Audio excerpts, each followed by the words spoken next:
What do you even say after a performance like that? Honestly, where do you start when a team just flat out looks broken? Because that's exactly what the Steelers put on the field. There's no need to dress it up or go searching for some hot take.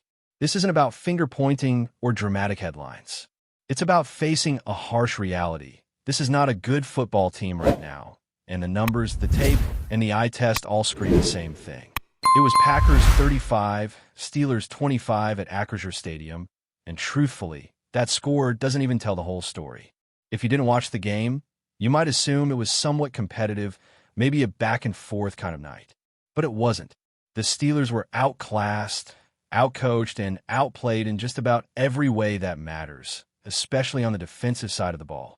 And if anyone was still clinging to the narrative that this group was showing signs of growth, that idea probably got shredded somewhere around the third Jordan Love touchdown. Because let's talk about Jordan Love for a second. The same quarterback who's been inconsistent all season, the same guy people were still undecided on heading into this game. He looked like an all-pro.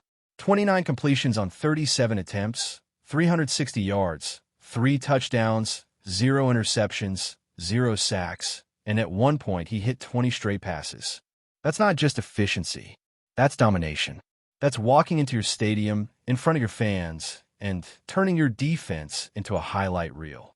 And here's the most frustrating part. Pittsburgh actually did stop the run.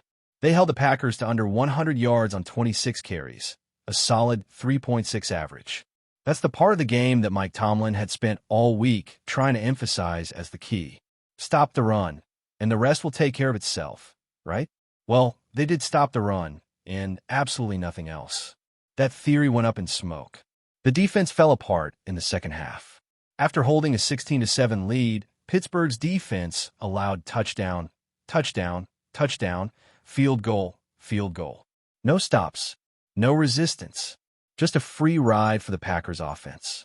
The kind of meltdown that leaves you wondering not only where the fix is, but if this group is even capable of fixing anything at all right now. And that's before even mentioning the Deshaun Elliott injury. Brutal to watch. And even worse when you think about what he brings to the table. Someone who can actually tackle and cover, which is something this defense hasn't been doing at any point this year. His absence only makes things worse. And this team can't afford to lose anyone who shows even a hint of being reliable in that secondary. Now, let's not give the offense a pass here. They weren't special. They had moments, sure. Jaylen Warren ran with fire in the first half, broke tackles, found holes, and gave the team a spark. But somehow, he only touched the ball once in the first 15 minutes of the second half. Pittsburgh had a lead at the break, and yet they went away from their most effective weapon. Explain that. Better yet, try to justify it. Because that's coaching malpractice, plain and simple. Wide receivers dropped passes. Tight ends were invisible, combining for barely 30 yards total. The offensive line, which is supposed to be gaining chemistry and consistency by now, still forces this entire playbook to be structured around protecting them instead of them protecting the quarterback. And that's why we see this clunky, conservative offense week after week. It's not just about bad execution. It's about being fundamentally limited by the people up front. And yes, you could sense frustration building, not just from the fans or the media, but on the field too. There was a moment where it felt like even Aaron Rodgers, who's usually so composed, was trying too hard to escape pressure instead of just doing what he always does, getting rid of the football. That's what this game did. It messed with the rhythm of a guy who's been doing this at the highest level for over a decade. As for the rest of the group, well, the cracks have been visible for a while now. After that ugly game against Cincinnati, you could at least tell yourself it was a trap game, a letdown, something fluky. But this wasn't fluky. This was a full display of how far off this team is right now. The Packers came in with only one loss all season, and they played like it. They had answers. They had balance. They had confidence. Meanwhile, Pittsburgh looked lost. Let's be real. This defense ranks 30th in the NFL. Not against the run. Not in red zone efficiency. In total defense, there are only 32 teams. And when it comes to passing yards allowed per game, they're dead last. By a mile. 273.3 yards per game. That's almost 20 yards more than the next worst team. If that doesn't set off alarms, nothing will. This is not just a slump. This is a full-on crisis in the secondary. And while players continue to say it's not a confidence issue, and maybe it's not, maybe it really is just bad technique, poor positioning, and missed tackles, that doesn't make it any better. It might even make it worse. Because if it's not mental, and it's not about effort, then it's purely about talent and coaching. And that's where things get bleak. You've got receivers running wild every week. It doesn't matter who the quarterback is. Joe Flacco, Jordan Love, even someone off the street could probably find a couple of wide-open targets. It's been going on since the opener. The Jets did it. The Browns did it. The Packers did it with ease. And it's not just one busted play here or there. It's systemic. It's every drive. It's all over the field. One of the most telling moments of this entire game came on a 2-point conversion in the second half. Romeo Dew, who is not exactly some unknown name, was standing on the left side of the end zone with not a single defender within 30 yards. 30. That's not a breakdown. That's an embarrassment. That's the kind of thing that makes you wonder how a defensive coordinator still has a job. And if you think that's harsh, just know that anyone watching that from the stadium would probably agree, because it was that bad. The press box view, the broadcast angle, the fan cam, it doesn't matter. It looked ridiculous from every direction. And the worst part is that nothing is going to change. Not schematically, not personnel-wise. No one's getting fired. The head coach is not going anywhere, and the defensive coordinator has job security no matter what happens. So if you were hoping for a dramatic shift, some kind of reset button after getting shredded yet again, that's not coming. You want to ask what the solution is? Better tackling? Smarter reads? Sure, those would help. But you can't fix this with effort alone. You can't cover up these gaps with motivation. This isn't just about trying harder. This is about not having answers on the field or on the sidelines. It's about a coaching staff that seems stubbornly committed to a system that flat out isn't working. And still, here they are, somehow still sitting in first place in their division. Somehow still in the playoff mix because the AFC North is a mess in its own right. But if you think that means this team is close to turning some kind of corner, think again. Because the problems are too deep and they've been around too long. This isn't one or two bad games. It's an identity now. They can't cover. They can't pressure consistently. They can't adjust. And unless something major happens, that's not changing anytime soon.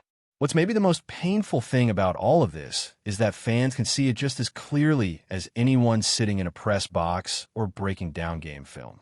You don't need to be some high-level analyst to notice that opposing receivers are open on almost every play. And this isn't hyperbole. It's happening in real time, right in front of everyone, every Sunday. People watching from the stands at Acrisure, or even just on their couches at home, have been shouting the same thing for weeks. Why is no one even near these guys? And that's not some exaggerated frustration. That's what's actually happening. These aren't receivers making insane contested catches or quarterbacks throwing absolute dimes in a tight coverage. These are guys walking into open space, sometimes with no defender within 15, 20, even 30 yards. That kind of coverage breakdown doesn't just happen once by accident. When it becomes a trend, when it's showing up week after week after week, that's coaching. That's design. That's a system that's either outdated, misunderstood, or flat out ignored. And even when the players are asked about it, about whether they're a loss of confidence, about whether they've lost the belief in the scheme or each other, they say no. Over and over. You hear the same thing from every corner of that locker room. We're confident. We believe in each other. We just got to execute better. But the problem is, we're way past that. This is not about execution anymore. This is about structural flaws. This is about a defense that's been exposed for what it truly is: ineffective, soft in coverage, and predictable. And sure, some people want to cling to that old-school football line, just tackle better. But it's not just about tackling. It's about being out of position before the ball is even snapped. It's about having no plan for covering tight ends, about constantly getting burned in the middle of the field or watching running backs pick up chunk gains on swing passes. It's all part of the same failing structure. And when the head coach is asked whether these issues are about the players not executing or the scheme itself, even he can't give a straight answer. All he says is, we all have to own it. We're not getting better fast enough. And that's maybe the most honest part of this whole mess. not better fast enough. They're not getting better at all. In fact, they're getting worse. There's no argument there. The numbers back it up. The tape backs it up. And if you've been watching even casually, your own eyes back it up. This defense is not trending toward improvement. It's sliding further and further into dysfunction. Every opponent that comes to town seems to have no problem moving the ball, finding the weak spots, hitting the throws, and controlling the tempo. Take Matt LaFleur, for example. He came in with a young quarterback, a couple of banged-up weapons, and still absolutely carved up this defense. He used short passes, screens, inside slants, deep shots, and the Steelers had no answers for any of it. It didn't matter the down, the formation, or the personnel. LaFleur knew exactly where the soft spots were, and he didn't have to dig deep to find them. And yet the team still talks about third downs like it's the only problem. They act like if they could just fix third down defense, everything else would magically fall into place. But that's not even close to the truth. Because when you're not getting stops on first down, not getting stops on second down, and getting cooked every single time on fourth down, you can't pretend like third down is the only issue. It's not isolated. It's all of it. Every part of the defense is leaking. The middle of the field is wide open. The flats are wide open. The deep routes? Also wide open. And we're not just talking about elite offenses here. These are mid-tier quarterbacks doing damage.